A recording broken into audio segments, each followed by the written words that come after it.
Ganyan pag Smart ang dishwashing paste. May double tanggaling formula. Tanggal ang sebo, tanggal ang bakterya. Pahit para walang bahid, linis fantastic sa metal at plastic na barakuta.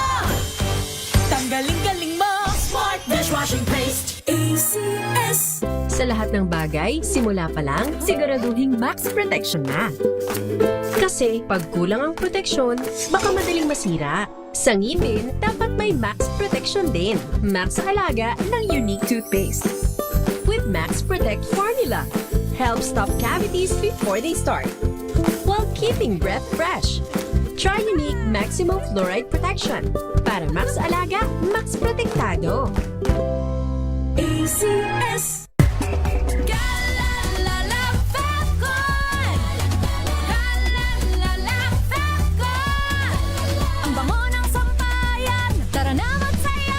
Calefacton, amoy nakaka-joyful. May nagbago, may arte, may budget. Akala nyo lang yon. So solid, White Rose Papaya, wow, White Rose. White Rose Papaya, wow, White Rose. White Rose Papaya. May glow up with a White Rose Papaya. White Rose Papaya, may puti power times 2 kasi may papaya at niacinamide. May shea butter and tea tree oil pa. Kutis sulit ang glow up. Glow up with a White Rose Papaya. White Rose Papaya, kutis sulit ang glow up. ACS. Wow, ang saya. Isang barangay na labada, puro mancha pa. Goodbye, pahinga. Mommy, isang laba lang yan sa Pride Bar Blue. May powerful stain-away enzymes na malupit sa dumit mancha. At di masakit sa kamay. Isang laban lang yan. Hello, pahinga. Hello, Pride Bar Blue. ACS. Oh, so good. Pagmeo sa tanghon. So bagay sa bawat celebration. So easy, so dummy. Tumeo sa tanghon. Kumeya Sotanghon. So good. Sotanghon.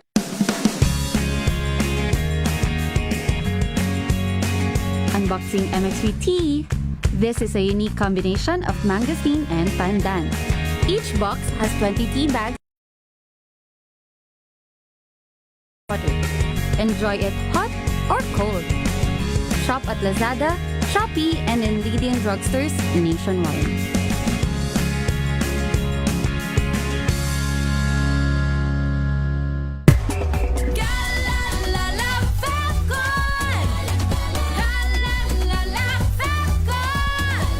Ang bango ng sampayan. Tara na magsayawan. Calefacton, amoy nakaka-joyful.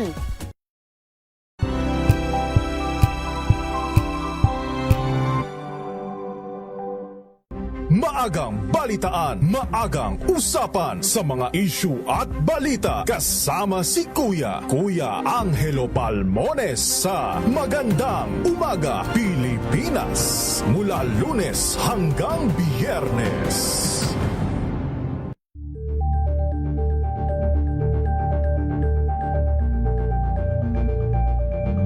We've got you covered.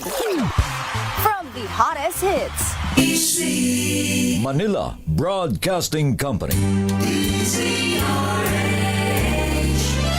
DZRH. Member, kapisanan ng mga broadcaster ng Pilipinas. Pilipinas, 15 minuto na makalipas ang alas 5 ng hapon. Dahil ang pamamahayag kailangan laging patas. Ang pagtalakay ng bawat issue dapat laging parehas. Narito na ang balitaan at talakayang hihimay sa punot dulo ng mga issue. Bawat panig, ilalahad sa publiko. Programang DZRH Balansyado. Narito na ang mga balansyado sa pagbabalita at komentaryo sina Henry Uri at Karen Oyong. Balansyadong balita. Pilipinas, araw ng Lunes, 11 na sa buwan ng Mayo, taon 2026 sa ulo ng mga balansyadong balita. Vice President Sara Duterte, inimpeach na ng Kongreso, 255 members bumoto ng yes.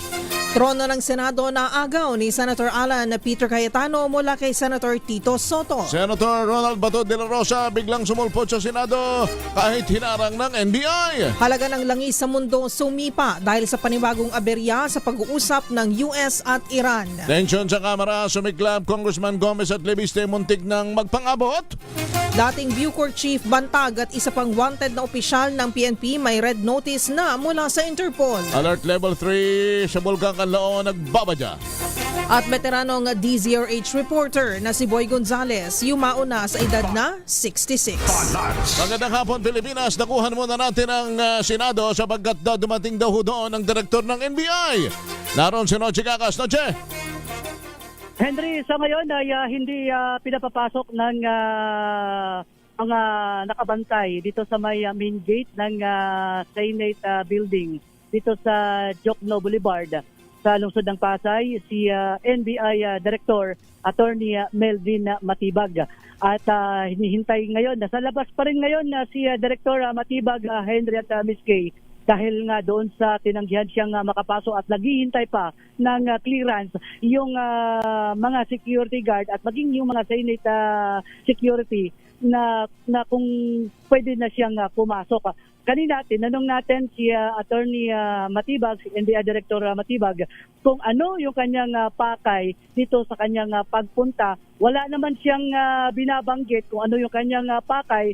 At tinanong din natin kung ito ba ay may kinalaman dito sa pag-aresto kanina ng pagpigil ng mga tauhan ng NBI sa loob ng Senado. Wala din siyang binabanggit. Alamin pa niya kung ano yung nangyayari sa loob kaya siya nandito. So, ngayon, dahil nga hindi siya pinapapasok ng mga security, pumasok siya ulit doon sa kanyang sasakyan habang kasama siya kanina ni Calabarzon Director Brigadier General Hansel Marantan ang kanyang pagpunta dito. Dumating na rin na dito yung Southern Police District Director na si Brigadier General Cinco, maging ang Chief of Police ng Pasay. So, nagdagdag ngayon ng puwersa ng kapulisan itong bisinidad ng Senado, particular na dito sa main gate. Kaugnay nga dito sa nangyayari sa loob kung saan ay ang paglutang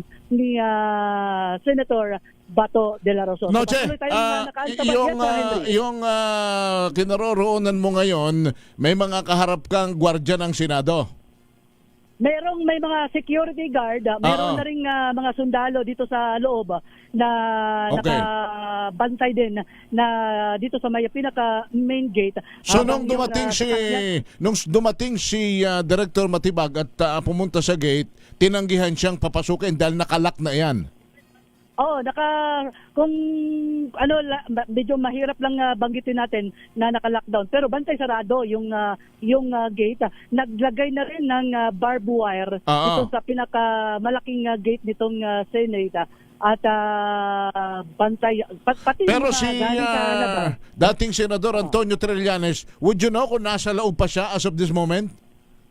Yun ang inaantabayanan natin, Henry, dahil kanina may kumakalat na rin sinasabi na mayroong ICC warrant itong si Senator Bato de la Rosa.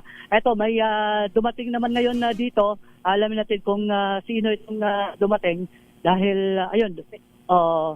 Okay, so yun, inaano lang natin pero ayaw magsalita din itong mga kapulisan ng Southern Police District dahil nagdagdag sila ng kapulisan. Kaya yung kasi may umuugong din Henry na baka biglang dumating yung mga supporters naman ni Senator Bato de la Rosa dito sa bisinidad ng Senate. Kaya yun ang inaantabayan at binabantayan ngayon ng kapulisan, particular na ang Southern Police District. Ito, pakinggan natin si Oliver Glenn Cinco, ang SPD Director.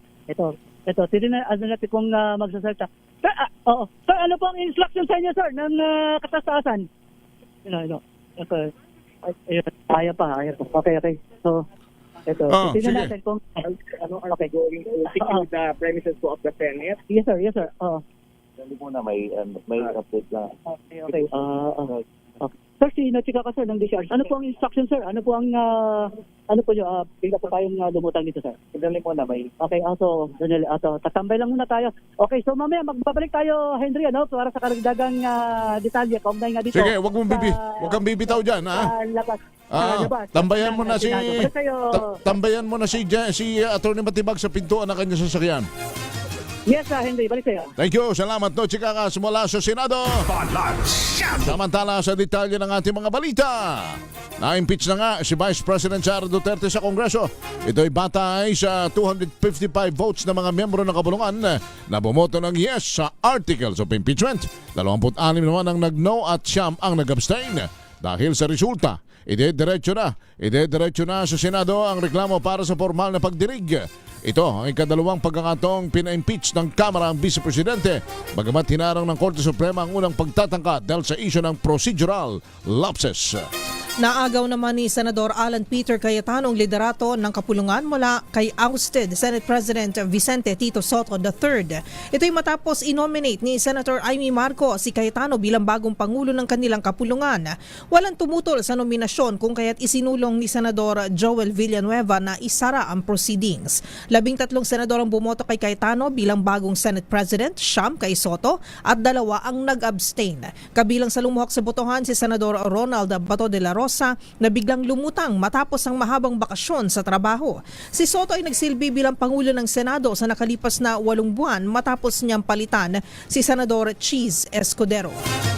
Samantala, biglang lumutang naman sa Senado si Senator Ronald Bato de la Rosa ngayong araw, May 11. Ito'y kasabay ng kudita sa liderato ng mataas na kabulungan matapos na hindi pumasok sa trabaho mula pa noong November 2025. Sa kanyang pagharap sa plenaryo, naging emotional si Bato matapos umano siyang tangkaing harangin ng mga operatiba ng NBI papasok ng Senado. Git ng mambabatas, ang ginawang pagharang sa kanya ng mga otoridad ay isang direktang pambabastos sa integridad ng Senado bilang isang institusyon. Narito si Senator Bato. Pasok, this is the Senate. Wala silang respeto sa institusyon ng Senado. Yan lang NBI. Ha? Ano pong plano niyo, sir, sa ginawa sa inyo, sir? Mag-usap kami. Yung gagawin namin. But why are you here, sir? Bakit po kayo napapasok dito? Ay, ang senator ng Republic. Kung hindi ko mapasok, kinahanap niyo ako. Di ba? Ngayon mapasok ako, tatanungin niyo ako bakit ako pumapasok. Samantala, nagbabalang Philippine National Police sa PNP na posibleng makasuhan si Senador Ronald Bato de la Rosa sakaling hindi nito siputin ang sabina ng Criminal Investigation and Detection Group o CIDG. Ayon kay PNP spokesperson Police Brigadier General Randolph Tuanyo, maaring maharap ang mambabatas sa reklamong indirect contempt of court. Ito'y alinsunod sa sabina powers ng CIDG sa ilalim ng Republic Act 10973 na nilagdaan sa ilalim ng termino ni dating Pangulong Rodrigo Duterte.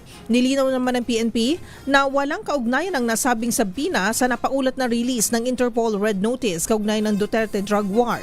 Giit ni Tuanyo, bahagi umano ito ng investigasyon ng pulisya sa mga reklamo ng extrajudicial killings noong City Director pa ng Davao, si De La Rosa. Inaasahang haharap ang dating PNP chief sa Campo Crame sa Huwebes, May 14, alas 10 ng umaga. 24 na minuto makalipas ang alas 5 ng hapon. Babalik tayo sa iba pang mga balita. Kami ang inyong tagapagulat. Ako po si Miss Karen Oyong at Henry Uri. Balansyado! Ang oras na yan ay...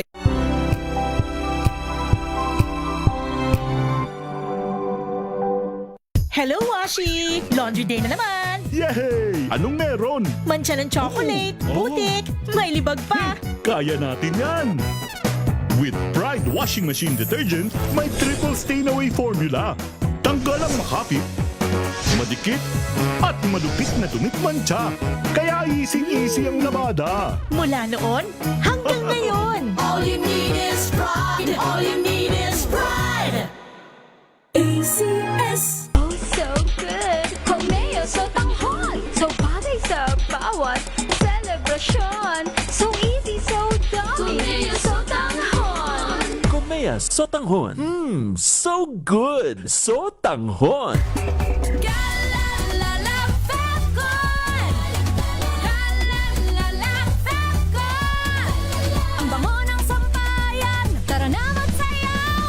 Calefabcon, amoy nakaka-joyful.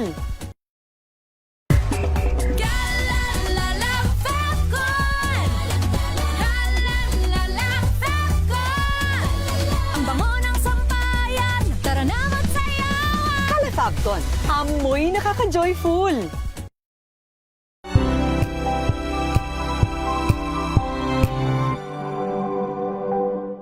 Maulan man, no worries na amoy kulob ang damit. Charm Fabcon, bangong kumakabloom, tanggal amoy kulob sa bango ng charm. Kaya gamit ko, Charm Fabcon with Bloom Fresh technology. Kills 99.9% of kulob-causing bacteria. May aroma burst pa of thousands of flowers and berries. Ang sampay sa loob, no amoy kulob. Bangong kumakabloom sa charm. Charm Fabcon. ACS.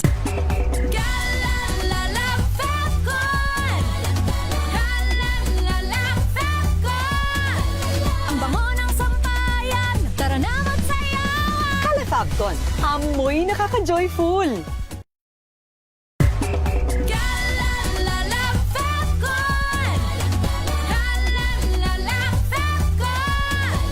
Ang bango ng sampayan, tara na magsayawan. Calefabcon, amoy nakaka-joyful.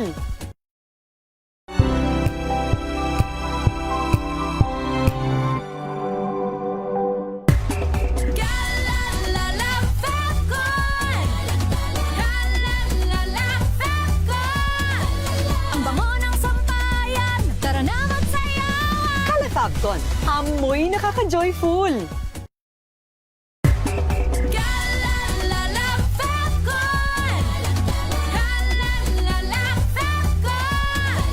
Ang bango ng sampayan, tara na magsayawan. Calefabcon, amoy nakaka-joyful.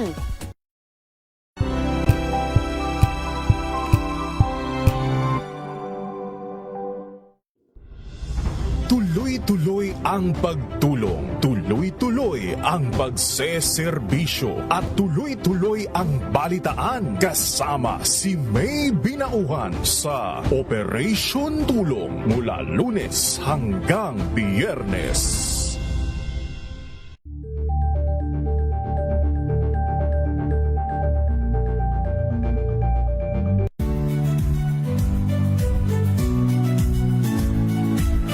Magandang araw mga kaibigan. Ito po ang inyong balerina ng bayan, si Lisa Makuha Elizalde, na nag-aanyaya sa inyong samahan kami at ang aming mga espesyal na panauhin para sa kalahating oras ng masayang kwentuhan sa aming programang Art to Art, kung saan ang usapang sining at kultura ay para sa lahat. Huwag kaliligtaan, tuwing linggo, alas 3:30 ng hapon, dito lamang sa DZRH Radio, DZRH TV, at via online streaming.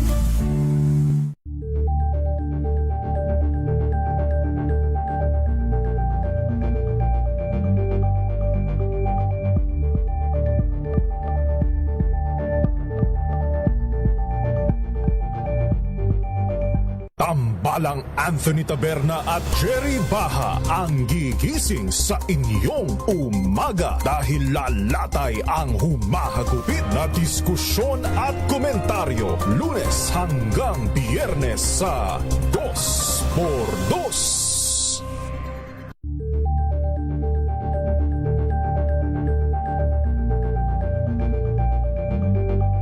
Ng abogado ni Senator Ronald Bato de la Rosa na si Attorney Israelito Torion na may mukhang mayroon siyang naamoy na balita na may naka-standby na aeroplano na kukuha kay Senator Bato. Attorney Torion, magandang hapon. Si Henry Uri at si Karen Oyong sa DZRH. Magandang hapon po, Attorney. Hello, magandang hapon po, Henry. Opo. Totoo po yun, no? May natanggap tayo na intelligence report na meron na daw eroplano naka-standby para kunin si Senator Ronald De La Rosa. That's why we are verifying it. And kung iisipin mo, Tukuin mo, nandun na kaagad si former Senator Antonio Trillanes sa Senado ngayon. At isang sibilyan na may hawak ng ICC warrant daw at dadakpin daw siya together with the NBI agents. Aba, kung i-analisa natin ito at i-connect natin doon sa may nakaabang na eroplano, eh baka totoo nga. So we have to verify this kasi nga maling-mali po yun, no? Na isang civilian na hindi naman siya public officer, ay siyang may hawak ng isang ICC warrant. Dapat sa PCTC yan na idinaan. At ang pangalawa, anong kapangyarihan na niya mag-enforce ng ICC warrant? Hindi nga siya public officer dito sa Pilipinas. No? Pangatlo, napakonfirm na ba niya yan in a Philippine court? Under Rule 39 Section 48 of the Rules of Court, yung mga foreign judgments, foreign processes po, bago yan ipa-effect dito sa Pilipinas, ay dapat ipa-confirm yan in a Philippine court. Hindi po pwede na ibandila mo kaagad dyan at saka gagamitin mo yun. At dadakpin ang incumbent senator voted by more than 20 million people.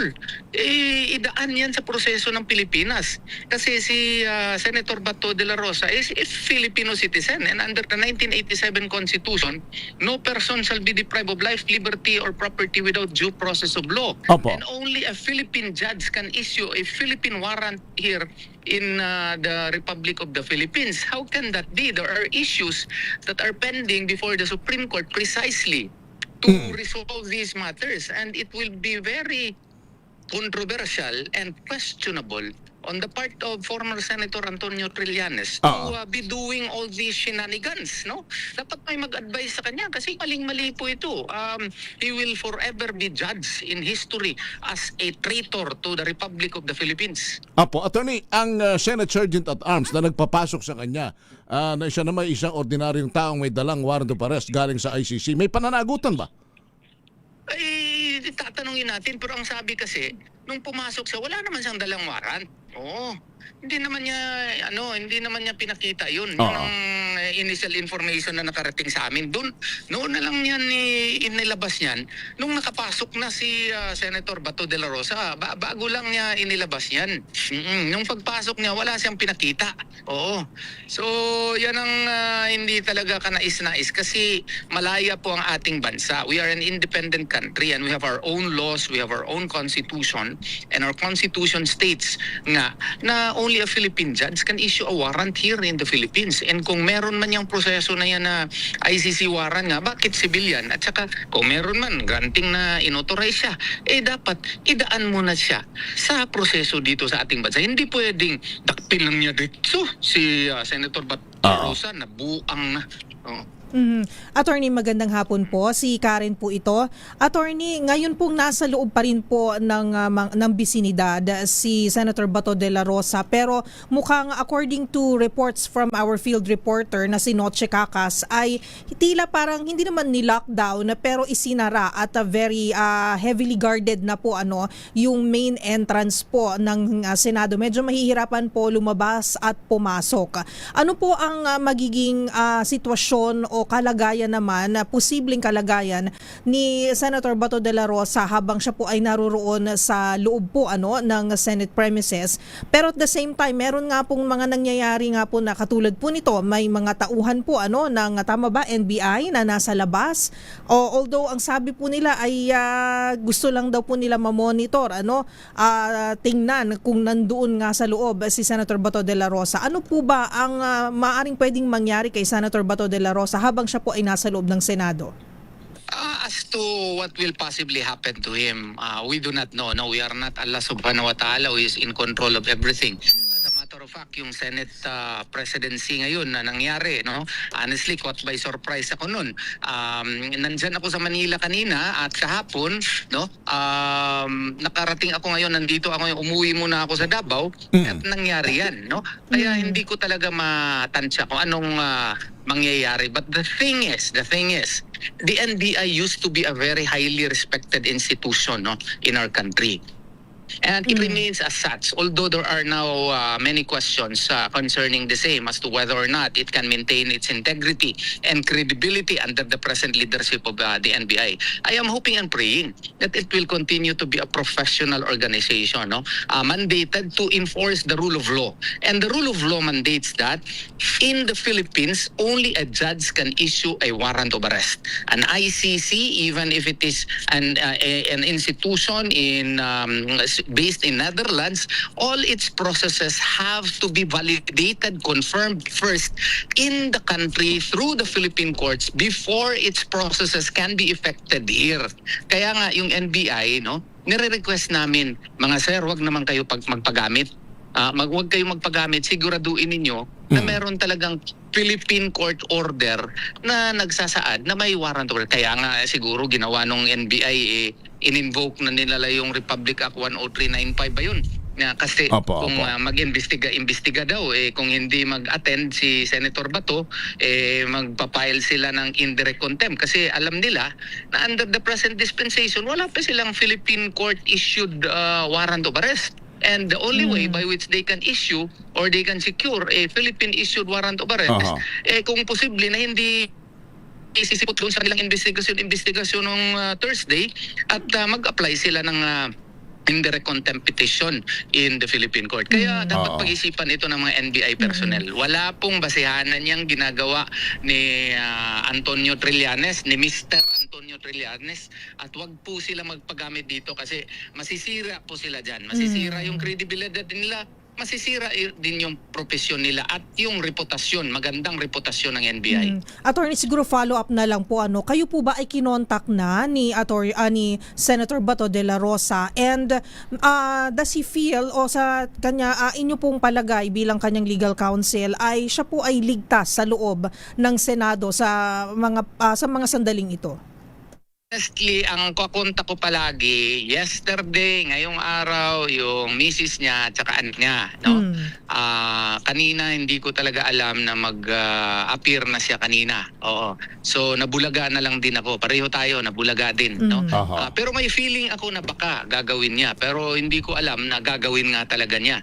So, as to whether or not we were able to talk, hindi pa kami nagkausap. Although, halos kada minuto kami contact po ng kanyang kapamilya. Attorney, ano ang inyong magiging advice sa susuko ba siya, sasama ba siya sa sino mang arresting officer, sa sino mang authority na kung merong Philippine court issued warrant of arrest, of course, samahan ko pa siya. Pero kung ICC warrant yan, alam nyo na ang sagot ko. Kung ICC warrant yan, dapat idaan yan sa Philippine judicial system. Kaya nga, ang advice ko sa kanya is relax lang, dyan lang muna siya sa Senado kasi the Senate is an independent institution likewise, comprising one of the three branches of the government, and I hope and pray na the Senate will maintain its credibility as an institution, and I'm very confident that under the new leadership of the Senate it will do such and it will be independent, no? Truly be independent, and I hope and pray likewise that the Senate will exercise such independence, no? By letting Trillanes be she issued a cause order. Pero attorney, teka muna. May kaso bang i-file na sa inyong kliyenteng si Senator Bato de la Rosa dito sa Philippine Court? May kaso bang i-file si Senator de la Rosa? Kay Senator. Sa kanya? Laban sa kanya. Wala kaming alam Iyon na nga. Wala kaming alam na meron Wala kaming alam na meron. Wala nga. Ang sabi nga ni Secretary Rimulya na yung investigation na ito ay ginawa nila kasi sa mga reported AJK killings daw. So this is a new matter, which again we questioned also before the Supreme Court. Nag-file na kami ng omnibus motion po kaninang hapon. No, immediately prior nung pag-surface ni Senator Bato de la Rosa, may final po kami na motion po, very urgent motion po doon sa Korte Suprema. At sana I'm on bended knees before the Supreme Court that they will finally act on this very pivotal moment in our history, no? That they will act on our motion so that the Philippines as an independent country can assert its independence as a nation. Oh, so kasi ang isang senador, sitting senator, wala namang kaso, pinasasabpina ng isasabpina ng CIDG. Kaya ang tanong ng marami po, pwede ba 'yon? Well, ang view nga namin with utmost due respect sa CIDG, no, kung sino naman yung nag-advise doon sa nagperma doon sa subpoena, void nga yun eh. Void. Why is it void? It is void simply because of the fact that the law upon which they cited and upon which they based the issuance of the subpoena pertains to an existing investigation. But according to the pronouncement of Secretary Trillanes, it is a newly initiated investigation. So it cannot be a basis of a subpoena. Second, how can a subpoena state that it will require the execution and submission of an affidavit? We all know that a respondent has the option whether or not it will issue or execute an affidavit in response to a particular complaint. Hindi mo siya ma-require right then and there na what you call this, mag-execute ng affidavit. Kung basahin mo yung kanyang subpoena, ganun ang nakalagay kaya sinabi ko, void yun. Maling-mali yun. How can that be? Okay. So, siguro attorneys, for now, mukhang magiging all-nighter. Tama ba? Is it safe to assume na dyan muna matutulog si Senator Bato de la Rosa sa loob ng Senado? Naghahanap nga ako ng plane ticket kasi sasamahan ko na lang siguro siya mamaya. Pagdating ko, diretso na lang ako sa Senado, magdala na lang ako ng kumot. At saka yung mga kababayan natin na hindi ba kayo okay lang ba sa inyo ito na ang ating pinakamamahal na senador ay gustong kunin ni Antonio Trillanes? Siguro sama-sama tayo doon sa Senado, para bantayan si Senator Bato. Siguro isa rin, nandiyan pa ba si attorney? Attorney? Still there? Baka naputol na. Nawalan na yata ng signal si attorney. Nasa Davao na pala kasi siya. But he's condemning Senator Antonio Trillanes for doing that, for acting like an enforcer. Pero kasi nga, may binabanggit naman daw na challenge daw ni Senator Bato si Trillanes.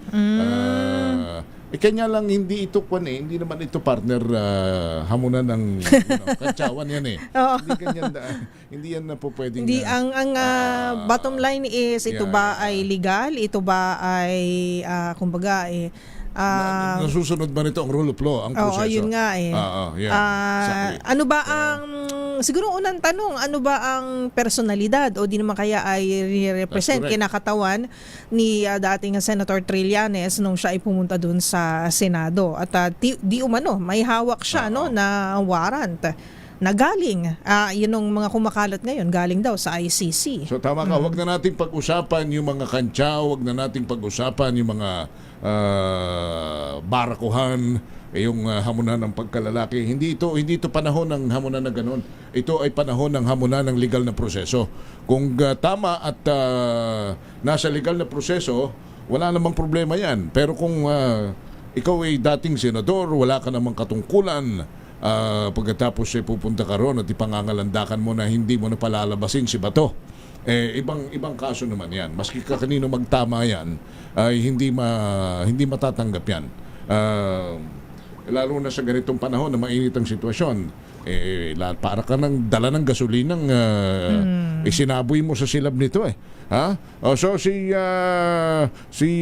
naputo lang si Attorney Israelito Torion, ang abogado po ni Senator Bato ay nasa Davao pero immediately gusto niyang bumalik at sasamahan niya sa Senado ang kanyang kliyente. And bumabalik si Attorney. Opo, pasensya na kayo po to. So you're planning to go back to Manila para sasamahan si Senator Bato? Kararating ko lang actually ngayon. Kararating ko lang dito sa Davao ngayon. So I'm planning to go back. Naghahanap pa ako ng pinakaanawan ko yung aking staff to secure me a plane ticket para makabalik ako sa Manila agad. Sige. So siguro kunin na namin yung mensahe mo ngayon kay Senator Bato at mensahe mo na rin kay Senator Trillanes. Baka may gusto ko sabihin. Oo. Kay Senator Trillanes, sir, dahan-dahan naman sir. Meron ka ba talagang authority na maghawak niyang warrant of arrest ng ICC? Kailan ka ba na-appoint ng ICC, sir? At saka, baka naman po pwede, sir, na ipadaan mo yan kung totoo man yung warrant na hawak mo. Ipadaan natin yan dito sa proseso ng Pilipinas. Hindi naman po pwede na yung ICC warrant, diretso mo kaagad na i-apply yan dito at i-implement yan dito na hindi dadaan sa ating mga proseso at ating mga batas. Meron po tayong 1987 Constitution, meron tayong Rules on Criminal Procedure, at ang sabi, only a Philippine judge can issue a Philippine warrant here in the Philippine jurisdiction. And kailangan siguro, sir, na affirm and confirm mo muna yung dala-dala mo para naman merong tama na proseso, may due process tayo. At saka doon naman sa aking kababayan at kaprobinsya na aking kliyente si Senator Bato de la Rosa, boss, tatag lang tayo. Alam ko you're a strong man, relax lang, hindi lang tayo magpadala sa init ng ulo. Marami pong nagmamahal sa iyo, boss, at wag mong kalimutan, mahal ka namin, at we will try to convince the Filipino people to be there in the Senate to show support to you. No, sana yung ating mga mamamayang Pilipino, puntahan natin si Senator Bato de la Rosa, ipakita natin sa kanya na tama na, grabe nang nangyayari sa ating bansa, at tulungan natin siya na hindi siya madala doon sa Netherlands, na hindi dadaan sa tamang proseso, sa tamang judicial process dito sa Pilipinas. Attorney, meron pa lang meron doon isang binabanggit daw pala partner na dahilan si Senator Bato, kasi hinamon daw siya ni Senator Trillanes, hinamon daw siya ni Senator Bato na sumama sa pag-aresto sa kanya. So kaya naandun siya ngayon. Yun ang kanyang sabi naman. Para naman siyang bata. Ayan. Para naman siyang bata. In the first place, he should check whether or not he is authorized, just because granting ex argumente gracia na nasabi yun na Senator, I'm not admitting na sinabi yun. I doubt if Senator Bato de la Rosa said that. But if ever that he did that, no, mag-check mo na siya kung may authority nga ba talaga siya. Kung wala, bakit mo papatulan? Para kang bata Aha. Alright. Attorney, salamat ng marami sa inyo. Thank you. Thank you, Attorney. Bigyan ko, sir. Salamat. Kasi nagrespeto natin si Henry Ori. Salamat. Thank you, Senator, si Attorney Israelito Torion, abogado ni Senator Ronald Bato de la Rosa sa atin ng eksklusibong panayam. Ang init ng sitwasyon sa House, partner, nagkabutuhan na. So, magandang tayan yata sa kwan nito. Saan ba? 255, 26. Sa loto. At 9. Milyones ba ang pwede nating mapanalunan? Sige, we'll try to get somebody from the House. Baka mamaya meron tayong makakausap. Pag-usapin nga natin yung mga nangyayari yan. Right after the break, I'm Henry Uri. At ako po si Miss Karen Oyong. 550. Balansyado.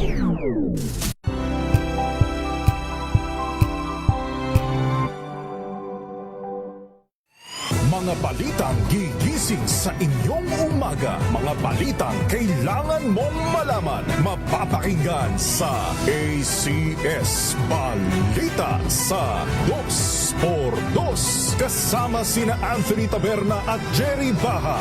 Lunes hanggang Biyernes.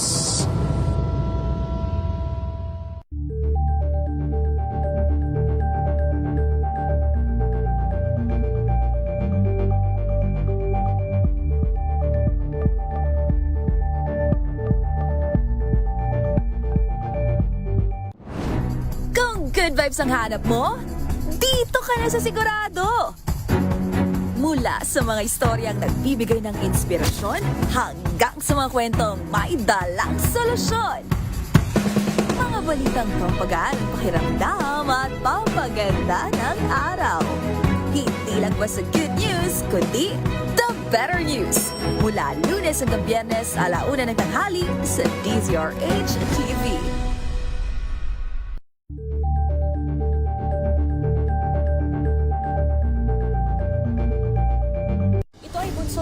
samantalang 17 individual na ang kanilang naaresto. Ng Metro Manila Development Authority o MMDA ang No Contact Apprehension Policy o NCAP sa Metro Manila. Sa ang ilang mga dokumento ay peke. Hindi rin legal ang employment na ipinangako sa kanila. Sa mata ng batas, mananagot ang sangkot at may sala. Dahil sa bawat paglabag, may karampatang parusa. Alamin ang mga pananagutan sa likod ng mga bawal. Dito sa Hoy! Bawal Yan! Tuwing Sabado, alas 11:30 ng umaga. Dito lang sa DZRH TV.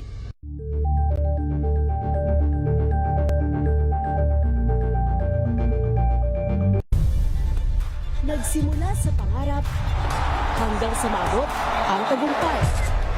Iba't ibang kwento, iba't ibang mukha ng atletang Pilipino. Mas pinatindi, mas pinalakas, at mas pinaaksyon sa Match Point tuwing Sabado, 12:30 ng tanghali sa DZRH TV.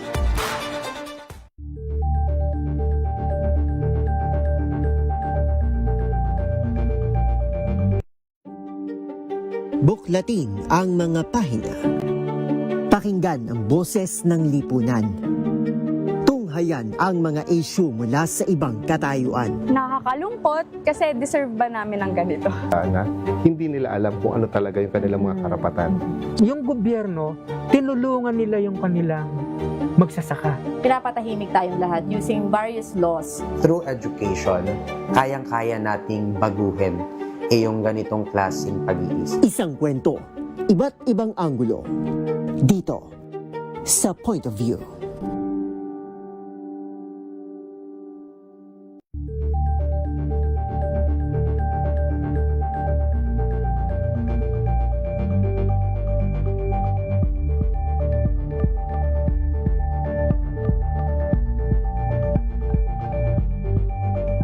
Tumunog na ang gantingan para sa kalikasan. Ang itinanghal bilang Best AM Radio Program Host ay si Cesar Chavez para sa special on Saturday ng DZRH.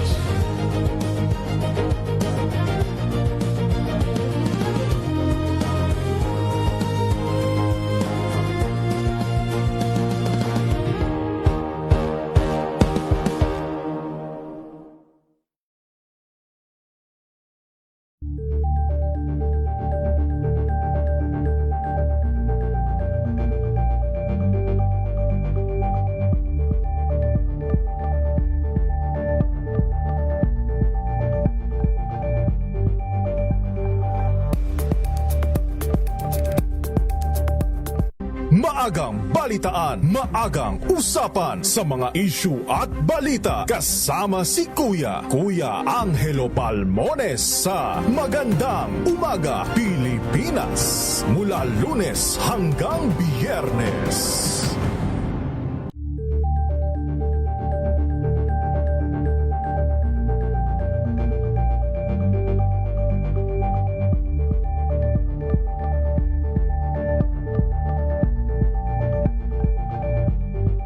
We've got you covered.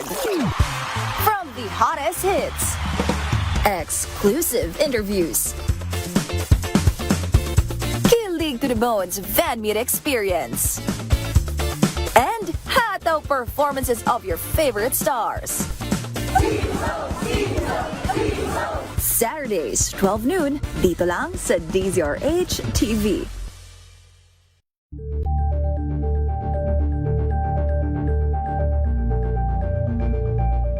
Curious ka ba sa maraming bagay? Kami na ang bahala dyan. Aalamin, tutuklasin at bibigyang linaw namin ang mga katanungang bumabagabag sa inyong isipan. Sa programa kung saan ang bawat sagot ay galing lamang sa mga eksperto. Ang Expert's Opinion, tuwing linggo alas 3 ng hapon, dito lang sa DZRH TV.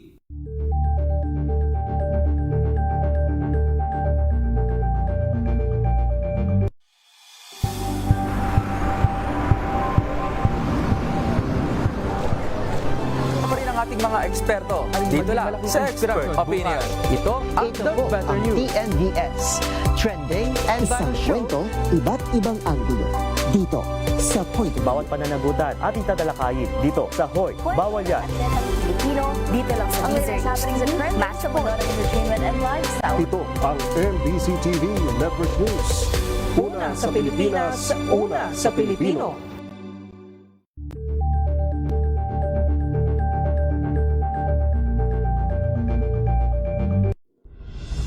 Tuloy-tuloy ang pagtulong, tuloy-tuloy ang pagseserbisyo at tuloy-tuloy ang balitaan kasama si May Binauhan sa Operation Tulong mula Lunes hanggang Biyernes.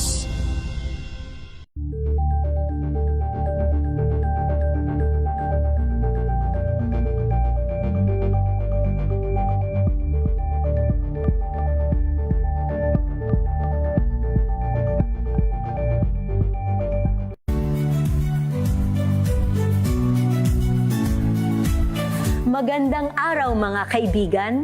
Ito po ang inyong balerina ng bayan, si Lisa Makuha Elizalde, na nag-aanyaya sa inyong samahan kami at ang aming mga espesyal na panauhin para sa kalahating oras ng masayang kwentuhan sa aming programang Art to Art, kung saan ang usapang sining at kultura ay para sa lahat. Huwag kaliligtaan, tuwing linggo, alas 3:30 ng hapon, dito lamang sa DZRH Radio, DZRH TV, at via online streaming. Dahil sa nagpapatuloy pa rin yung lockdown dito sa Senate building, bawal yung pumasok, bawal ding lumabas yung ilang mga operatiba kanina, no? At yung NBI director hindi pa rin nakakapasok na si Attorney Melvin Matibagya dito sa bisinidad ng Senado, ang NBI director, at maging yung ilang operatiba kanina na tinangka ding pumasok, hindi rin pinayagang makapasok. Kaya ngayon ang ginawa nitong ng National Bureau of Investigation, nagdagdag na rin din sila ng puwersa, no? Yung isang sasakyan na malaki ay nakaharang na rin dito sa may main entrance ng Senate, habang yung puwersa na nakaharang na ngayon. Paanong pagkakaharang? Nakabalagbag? Yung isang van nakabalagbag, bawal. Ang kanina may narinig natin yung kanilang pag-uusap, ay visual check ang gagawin kung sino yung papasok at saka lalabas nitong Senado. Kaya nakabalagbag. Paano pag may lalabas sa ibang senador? Ayun nga ang nagiging problema ngayon kung may lalabas, dahil nakabalagbag kasi nga visual check yung gagawin nila. Depende kung papalabasin nila or yung may mga papasok, depende, nakasalalay din sa kanila. Habang yung ilang nandito si Attorney Jimmy Bundok, Henry, kuna kasi experience niya kanina na tinangka din niyang pumasok, pero hindi rin siya pinayagang makapasok. Pakinggan natin si Attorney Bundok. And it's our duty to make sure that no harm, whether legally or physically, shall come to our client. Attorney, si Henry Ori. Sir Henry, Attorney, magandang hapon sa inyo. Teka muna,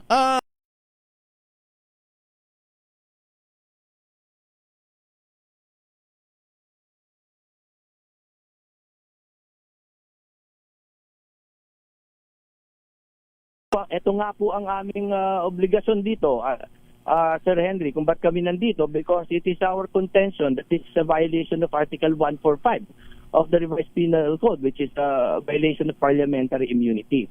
Bukod doon, maaari pong violation din ito ng mga internal rules ng Senate, no, that we have to enforce.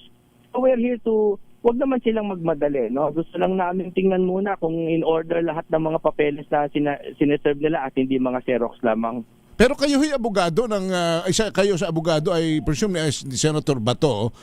Kayo ba'y nabigyan ng kopya ng sinasabing arrest warrant of arrest na bitbit ni Senator Trillanes? Wala pa, but that's why I have to confer with our client dahil hindi naman kami makapag-usap, no? We have to confer with our client kung may pinadala sa kanila, kasi sa amin wala naman in our records, no? In fact, I double check kung may pinadala sa amin, wala naman. Oo. So, in the spirit of fair play, no, and yung konting legal restraint, no, and maximum tolerance, kailangan bigyan nila kami ng panahon para aralin lang ito. Opo. Kanya lang, the way it goes, hindi kayo makapasok. No, I'm on my way inside. Stricto lang, pero may proseso lang. So, Okay. I sent digitally my ID, tapos may pinoproseso lang. It takes about 30 minutes now. Were you able, Okay lang. may nagkaroon ba kayo ng tsansa na makausap bago kayo pumasok si Director Matibag? Hindi, wala pa po. Ang nakakausap ko lang po ay ang staff ni Senator Bato at ang chief of staff niya. So, yun muna. Nandun pa lang kami sa stage na yun. Alright. Sige. Attorney Jimmy, so salamat sa inyo at ingat po kayo. Salamat po, Sir Henry. Okay, Noche? Yan, si Attorney Jimmy Bundok. Samantala, Henry, bago tayo umere, ay dumating na rin yung persa, dumating na dito yung persa ng mga kapulisan na mula sa Southern Police District habang hindi sila makapenetrate dito sa pinakalapit nitong main gate ng Senado dahil nandito nagkalat na yung mga operatiba ng NBI matapos na hindi papasukin kanina ang NBI Director na si Attorney Melvin Matibag. So patuloy tayong nakabantay dito, Henry, kung ano man ang possible na mangyayari ngayong magagabi na dito dito sa nangyayari sa loob ng Senate building. RH27 na nagsigakas DCRH, una sa Pilipinas, una sa Pilipino. Okay, thank you, Noche. Sana mag-usap sila, partner, parang nakakakuan ito nakakapag-alala po itong sitwasyong ito sapagkat NBI, police, nasa labas ng Senado, yung mga senador habang nagsesesyon. Habang nagtatrabaho yung mga senador doon, at ang nagbobotohan kasi nga may bagong liderato. Samantala puntahan natin, ito nasa loob naman ng Senado, alamin natin kung ano na ba ang latest doon at kung ano yung sabihin na natin yung general atmosphere matapos itong mga pangyayari na nasa labas naman yung NBI at ilan pa ng mga supporters ni Senator Bato de la Rosa. Itong si Senator Marcoleta nagmosyon na ilagay sa protective custody itong si Senator Bato de la Rosa. RH28 Raymond Adpaas, ibalita mo yan, Raymond. Miss Kay Henry, bago pa yan ay ipinakita muna sa Senate Session Hall ang CCTV footage ng pagpasok ni Senator Ronald Bato de la Rosa sa Senado na hinahabol ng mga tauhan ng National Bureau of Investigation. Kitang-kita kung paano magtatakbo ang senador na dumaan sa hagdan at may pagkakataon pang nadapa ito. Nakapasok ito sa Senate lounge na dito na sila naghilaan sa pinto ng mga tauhan ng National Bureau of Investigation. Dahil sa nangyaring ito ay kinundina ng kanyang mga kapwa miyembro ngayon ng bagong mayorya dito sa Senado ang pangyayaring ito at kailangan daw ma-identify kung sino-sino itong mga tauhan ng National Bureau of Investigation na nagsagawa ng operation at tinangkang harangin ang pagpasok ng senador dito sa Senado sa araw na ito. Kasabay naman ito ay agad namang nagmosyon itong si Senador Rodante Marcoleta na ilagay sa protective custody ng Senado si Senador Ronald Bato de la Rosa. Pakinggan natin si Senador Rodante Marcoleta. In the meantime, I'd like to move, Mr. President, that in the light of the recent adoption of the Senate Resolution number 44, I move that Senator Bato be placed under the Senate protective custody, Mr. President, until he is able to get all and exhaust all legal remedies to protect himself, and until this institution is also able to do just the same.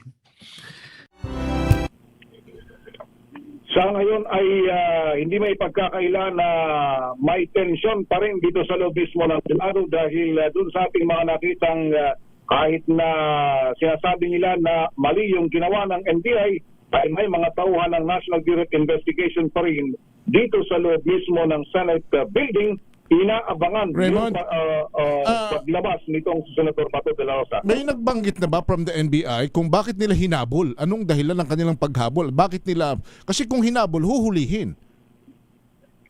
Ang dala nila ay yung ipinakita ni Senador o dating Senador Antonio Trillanes na may warrant of arrest mula ito sa International Criminal Court, Henry. Alright. Thank you, Raymond.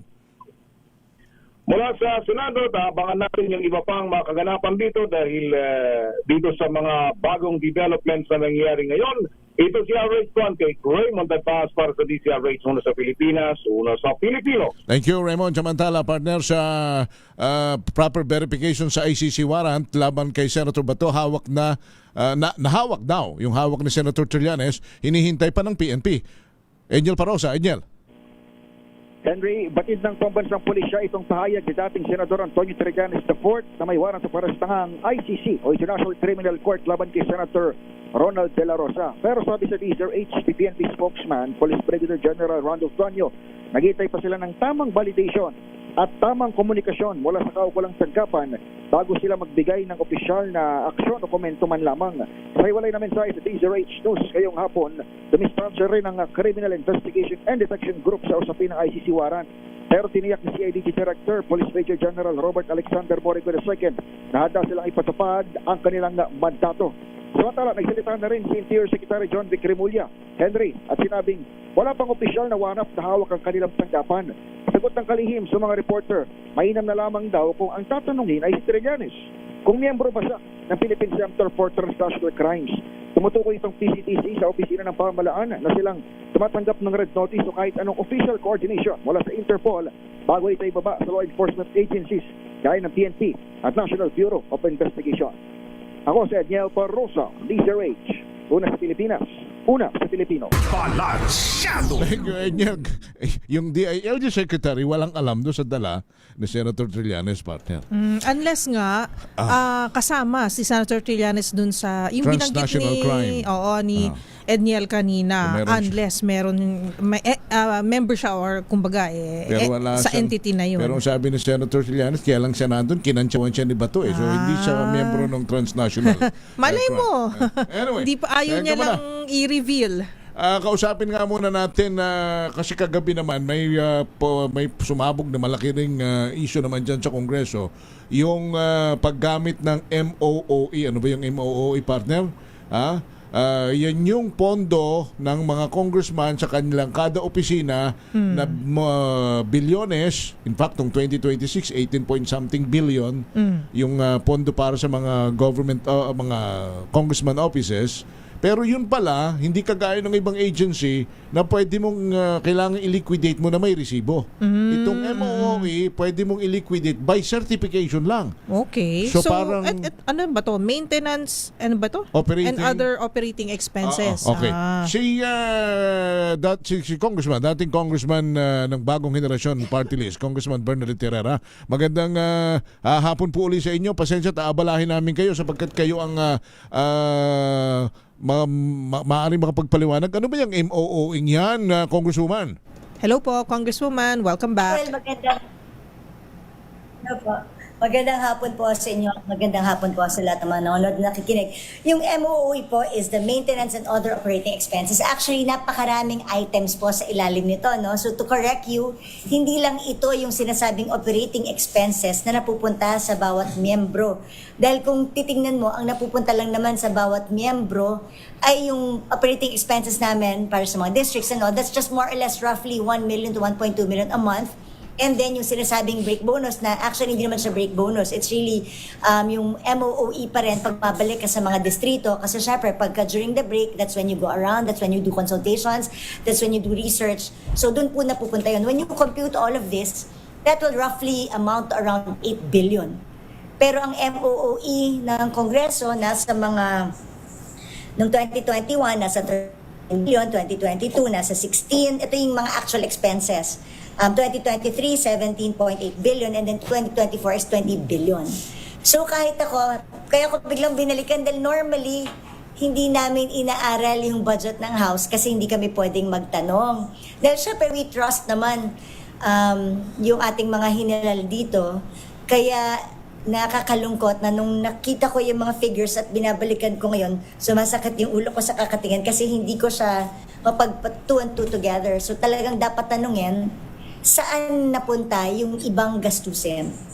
Oo. May nabanggit si partner Henry, Congresswoman Bernadette Herrera, ma'am, na yung liquidation, kasi ito yung kumbaga magpapakita na ginamit ito sa tama, ginastos in the right way. So meron daw po mga, tama po ba, MOE na certification lang daw po ang kailangan at pagkatapos nun ay ibig sabihin ay okay na.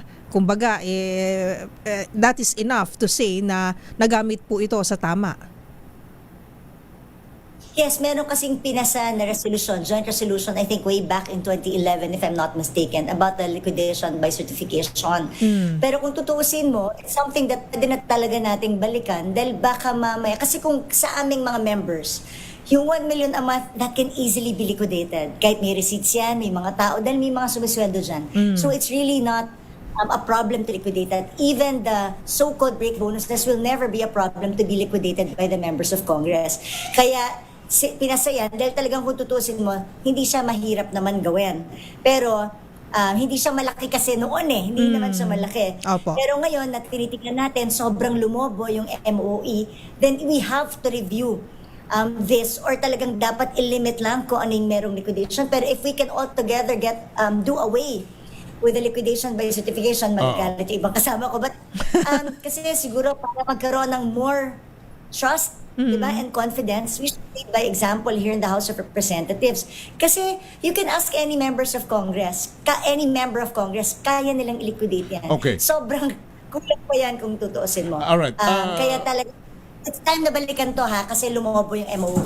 Okay, Kong, I have here a data for 2026 lang.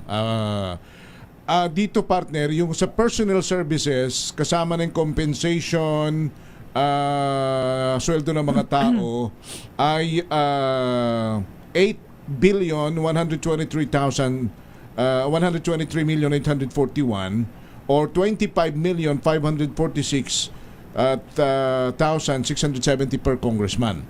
That's 2026. Pero yun ang sinasabi ninyong sa sweldo ng mga tao, bonuses, 'di ba? Gasto sa district. Tama ba? Well, yun po yung sinasabi ko, dun sa 8 million na PS na sinasabi po dito, hindi po divided by the members of Congress. So, tandaan nyo, napakarami pong empleyado dito sa House of Representatives. Kaya nga, so kung yung napupunta sa mga congressman, pinasusweldo naman sa iba. Binibigay doon sa ibang mga... Yes. Pero ito partner, meron daw traveling expenses na nakasulat sa GAA ng 2026. Traveling expenses pa lang, 1,856,016,000 or 5.8 million kada congressman yung traveling expenses. Meron din partner na communication expenses, 1.4 billion or each congressman 4.6 million. Congresswoman. That's why I would like to correct that. Kaya nga dapat talaga ipatawag ang accounts because iniisip ng tao tuloy sa amin ito napupunta. Uulitin ko, Henry, sa bawat kongresista sa 1 million a month times 12, nasa 14 million yon, plus sabi mo na yung break bonus na 1.5 to 2 million every quarter or dun sa every break. So that's going to amount only to around 18 to 20 million. Diba? Yun lang ang per congressman. So, hindi mo pwedeng i-divide yung sabi mo, yung traveling expenses divided by 318, yun yung napupunta sa congressman. No. Kaya nga, dapat ma-bring out ito at mapag-usapan. Actually, dahil dun yung dapat tanungin. Because kung ang napupunta sa per congressman nasa 18 million only, when you compute that, that's about 6 billion only of the total MOOE.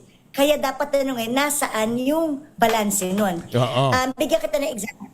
Yung sinasabi mong traveling expenses, noong 2025, 2.5 billion ang nilagay na budget. Pero, ang nagagastos lang dyan every year ay nasa 500 million lamang. So, saan napupunta nga yung sobra? Kasi, by liquidation by certification lang Partner kung walang resibo yan, kaya nga, tantamount to ano ho yan? Kaya po, yun din po yung tanong namin. Kasi ito, apparently, nire-align po siya para pumunta sa other items. At kung titignan mo ngayon, ngayon ko lang kasi siya inaaral, napunta siya sa 3 malalaking items. dito po sa extraordinary and miscellaneous expenses at saka sa other maintenance and operating expenses. That's why it's very important dahil ang napagbibintangan kami pong mga miyembro, dapat po sagutin din po kami ng House Committee on Accounts para naman alam namin saan napunta yung realignment. Because apparently meron lang dito kalaking travel expenses pero piling-pili lang ang kayang mag-travel dito sa House of Representatives. Ma'am, ano yung nabanggit nyo na ano yung isa extraordinary, may mga ganon? Naka-itemize po ba kung ano po yung mga yon? What is the purpose of that po?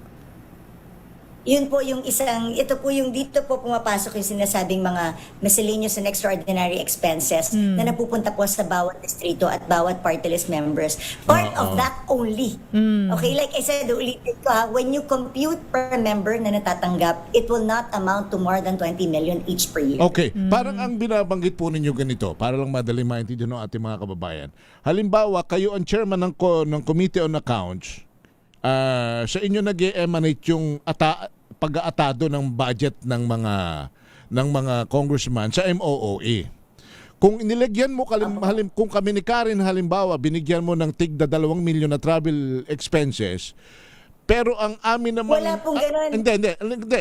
Ang nagamit naman namin halimbawa ay 200,000 lang. So ibig sabihin doon sa allotment mo sa amin may malaki pang sobra. So ang sinasabi mo ngayon, kailangan ipaliwanag ng Committee on Accounts nasaan napunta yung sobra. Uulitin ko po unang-una wala pong naka-allocate sa amin na traveling expense per congressman. Wala po. Nakalagay po siya as an item, pero hindi ibig sabihin, si congressman ganito, may pang-travel na ganito. Wala pong ganun. Kasi kung merong mang travel, it is up to the decision kung merong mag-request or merong official travels and merong Pero hindi po yan naka-assign per congressman. Kanya nga. So ibig sabihin, may allotment kayo. So kung magta-travel kayo... merong allotment yung House for official travels. It's automatic that each member of the House of Representatives is entitled to it. So kung may magta-travel, may magagasto siya. Meron. Pero ngayon, kung hindi nga niya nagastos, ang sinasabi po ninyo, saan nga napunta yung hindi namin nagastos? Liquidation by certificate lang ito. Hindi na nga tayo naghahanap ng resibo. Kaya nga po ang tinitingnan ko kung saan napunta is yung mga items na nag-increase na kung ano yung budget namin, kulang, doon naman sumobra yung expenses. Kumbaga nag-overspending in those items. So I can only assume that this was reallocated or realigned to those items within the MOOE. Pero yung katulad na sinabi ko, ang is the other maintenance operating expenses and the extraordinary and miscellaneous expenses. Pero partner, Madam Congressman, hindi ho ba yan ay napakasakit sa damdamin nating mga taxpayer na isipin mo, di ba? Yung paggastos ng gobyerno, yung ibang ahensya, kahit piso kinakailangan banggaan mo ng resibo. Pero sa Kongreso, wala ng resibo. Pwedeng isi-certify lang kung sino mang pwedeng mag-certify na ginastos nga ito, bumili ng pako, bumili ng tornilyo, bumili ng stapler. Pero wala namang resibo. Paano mo masasabi sa taong bayan na ginamit namin sa sa pag-stapler ng papel para sa mga constituent namin yung pinagkaloob mong pondo. Wala palang resibo. Paano po naman magiging it's high time. Makatarungan ito? It's high time po talaga. Nakalampagin nyo rin po ang Kongreso. Kasi dati, pag tinitingnan mo, hindi ito kasi malaking amount Ngayon kasi talagang lumobo siya ng tremendously. That's why the liquidation by certification cannot continue if sa ganito kalaking MOOE. And I agree with you and it's high time that dito sa Kongreso ay mag-file na kami ng panibagong resolution na tanggalin na to. Kaya nga, Kaya baka kalampagin nyo rin yung mga kasamahan namin dito sa Kongreso dahil napakalaki na rin Ang laki-laki na rin talaga ng MOOE na nandito sa Kongreso. Opo Tama rin po ba, ma'am, na yung sa pagkakaintindi ko sa inyong explanation din na it could be that a certain congressman or some of the lawmakers, hindi nila alam, they're not conscious na meron palang ganito. And then also, ibig sabihin nito ay maaari silang mapagbintangan, tama po ba? Wrongly accused. Sabi niyo sa akin, iniisip niyo per congressman, meron kami niyan. Wala po kami niyan per congressman. Sige. That's why it's high time that this should be discussed and talked about because we are being put in a bad light. Pero kung tutuusin mo, hindi po talaga namin alam kung sino ang nakikinabang po dito sa amount na to. Kasi hindi po yan naka-allocate per congressman. Kung tutuusin mo, like yung terminal leave, ang budget po dyan is nasa 1.4 billion, pero ang ginagastos daw ang lang po dyan taon-taon, ang pinakamalaki is 115 million. So who's to be blamed or who needs a lot of explaining to do? Yan po ay syempre kaya ang Committee on Accounts ang tinatawagan natin ko para mag-explain. Kasi kahit kami, nagulat po kami. Ako, honestly, I feel ashamed na hindi ko to natutukan. Dahil, syempre, hindi kami pwedeng magtanong eh. Kaya, during plenary, even if you want to ask questions, syempre, dahil iniisip ko naman, you trust the people handling it. Dahil hindi naman to ganun kalaki noon. Kaso sa BICAM, bigla siyang lumalaki. So, hindi na namin masyadong napansin. Hanggang sa, ito nga, pero may mga nagsasabi. Dati pa yan sinasabi ni Dare to Ask na meron kaming cash in bank na 27 billion. So, kailangan din tanungin sila kung bakit, magkano na ito. Pero dahil nandiyan na rin kayo sa aming harapan, kayo ba ay magkanong naging MOO ninyo noon at kayo ba ay magkano ang inyong mga nagastos? May mga travel, communication, representation allowance din kayo? Well, buong 19th Congress, hindi po ako nakapag-travel. Wala po akong binigyan na kahit anong official travel. Ganon din po. Yung 18th, mabibilang ko lang din po. Pero kasi normally, mga official travels ko are invitations abroad. And then, katulad na sinabi ko sa'yo, kami ang MOOE namin 1 million a month. And then yung break bonus sabi is nasa 1.5 but that's under maintenance of operating expenses. Tapos katulad doon, hindi kami pumirma ng impeachment, hindi ito na-release sa amin. Oo, so that's the point, ano, ang laki sa papel pero kung hindi nagastan ng mga congressman, hindi na nagkaintindihan kung saan napunta yung sobra at hindi nagamit. Actually, tinatanong ko po yun before kasi syempre, yung mga hindi pumirma, naka-allocate yung 1.5 million or 2 million na other operating maintenance expenses. So, saan dinala yun? Kung hindi i-release doon sa lahat ng pumirma, that amount, where did it go? So, that's what I wanted to ask during the budget deliberations. Kasi kung hindi nagamit, dapat babalik yun sa Bureau of Treasury, hindi ba? Apparently, hindi bumabalik sa Bureau of Treasury kaya kami malaking amount sa Land Bank. Yun ang isang pinag-aaralan ko pa kung ano bang may special law ba that hindi ko pa masagot yung tanong na yun. I have to study that kung bakit hindi bumabalik sa coffers ng National Treasury yung pondo. Kasi isipin mo, if that's 27 billion, malaki yun. At natatakot ako na dyan, kalaki yan dyan. Baka mamaya, kaya kailangan bantayan kasi paano ito gagastusin? Paano ito i-release? Kasi ang utang lang ng Kongreso, ang liabilities lang natin nasa 400 million eh. So hindi ko malaman kung saan gagastusin itong 27 billion as of 2024.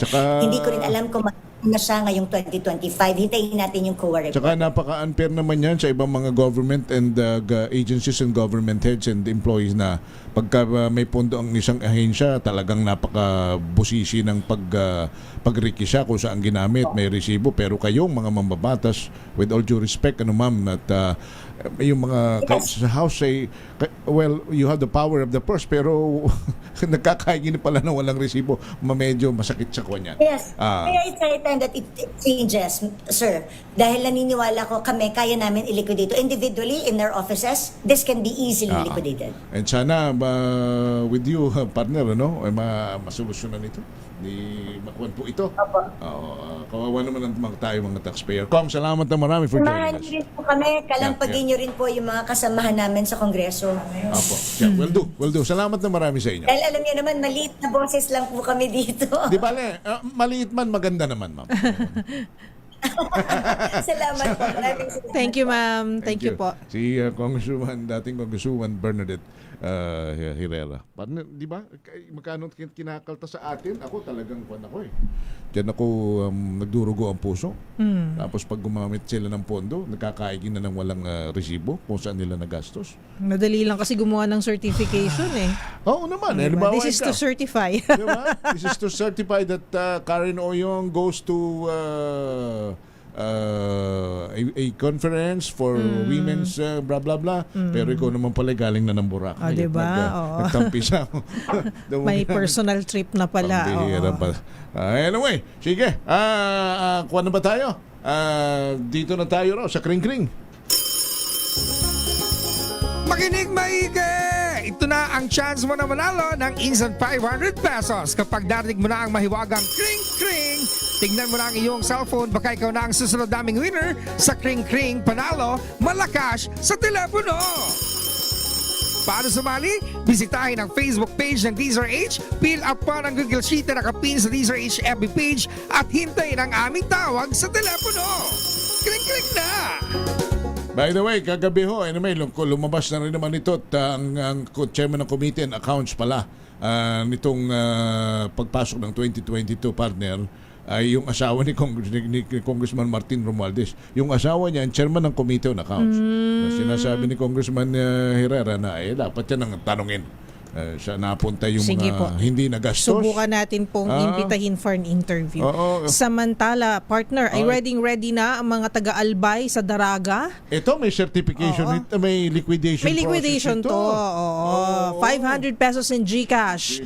Kung tama ang kanyang sagot, nasa linya na natin si Miss Mylene Marceliana. Hi, Miss Mylene. Din.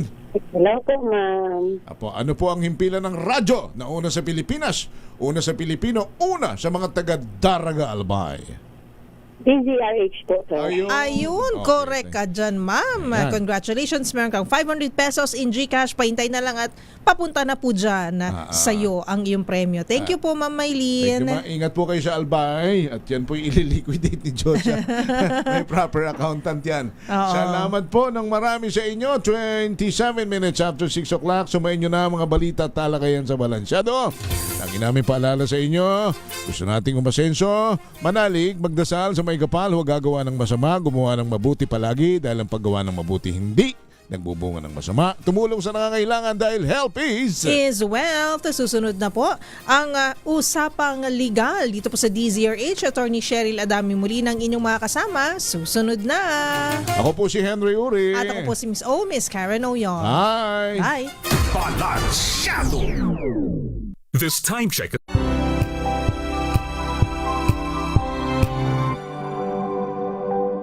Sa lahat ng bagay, simula pa lang, siguraduhing max protection na.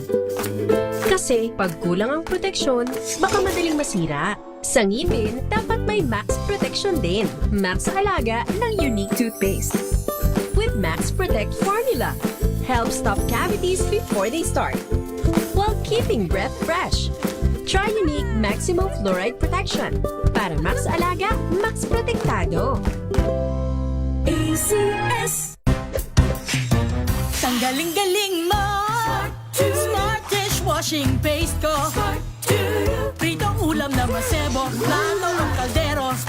Tanggaling for everyday. Ganyan pag smart ang dishwashing paste. May double tanggaling formula. Tanggal ang sebo, tanggal ang bakterya. Bahid para walang bahid. Linis fantastic sa metal at plastic. Number 1 ko to. Tanggaling-galing mo. Smart dishwashing paste. ACS. May nagbago. May arte. May budget. Kala nyo lang yon. So solid. White Rose Papaya. Wow, White Rose. White Rose Papaya. Wow, White Rose.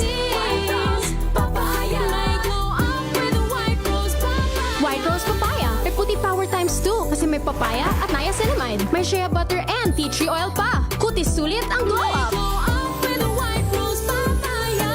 White Rose Papaya. Kutis sulit ang glow up. ACS. Hello, Washi! Laundry day na naman! Yay! Anong meron? Mancha ng chocolate, putik, may libag pa! Kaya natin yan! With Pride Washing Machine Detergent, may triple stain-away formula. Tanggal ang makapit, madikit, at malupit na dumit mancha. Kaya easy-easy ang labada. Mula noon hanggang ngayon! All you need Pride. All you need is pride. ACS. Araw-araw, iba't ibang mga bagay na dapat pagtagumpayan. Ang subok kong partner ay MX3 Capsule. Research-based na tested and proven. Helps avoid pain discomfort. Iwas-iwas sa sakit. Kailangan lang na long-term ang pag-inom 2 capsules araw-araw. Kasabay ng proper diet and exercise. I am able to make it with the right partner. MX3, dito ako believe!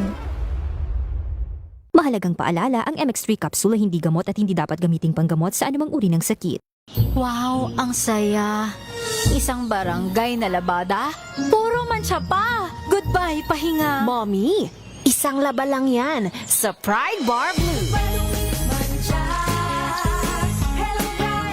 May powerful stain-away enzymes na malupit sa dunit mansya. At di masakit sa kamay.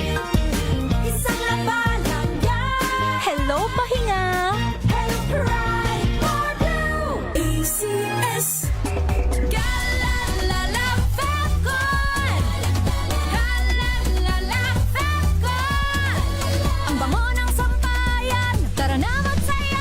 Calefacton, amoy nakaka-joyful.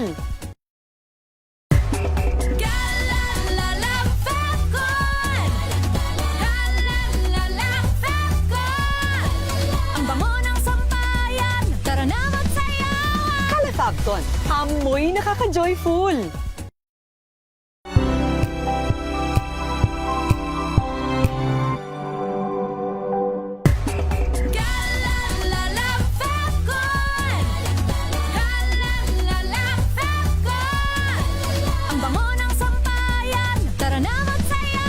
Calefacton, amoy nakaka-joyful.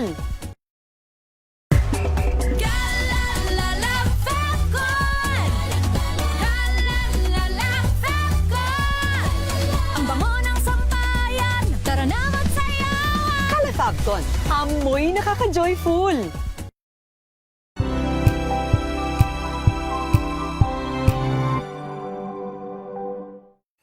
Mga balitang gigising sa inyong umaga. Mga balitang kailangan mong malaman. Mapapakinggan sa ACS Balita sa 2x2. Kasama sina Anthony Taberna at Jerry Baha. Lunes hanggang Biyernes.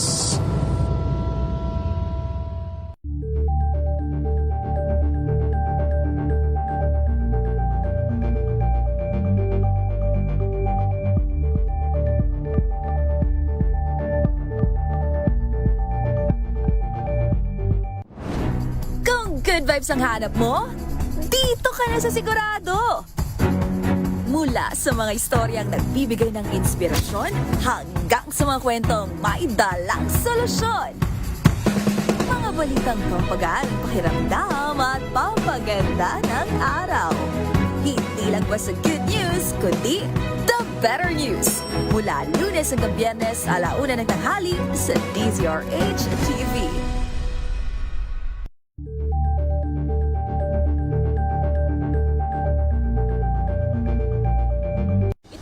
Ng naitalang 17 individual na ang kanilang naaresto. Ng Metro Manila Development Authority o MMDA ang No Contact Apprehension Policy o NCAP sa Metro Manila. Sa ang ilang mga dokumento ay peke. Hindi rin legal ang employment na ipinangako sa kanila. Sa mata ng batas, mananagot ang sangkot at may sala. Dahil sa bawat paglabag, may karampatang parusa. Alamin ang mga pananagutan sa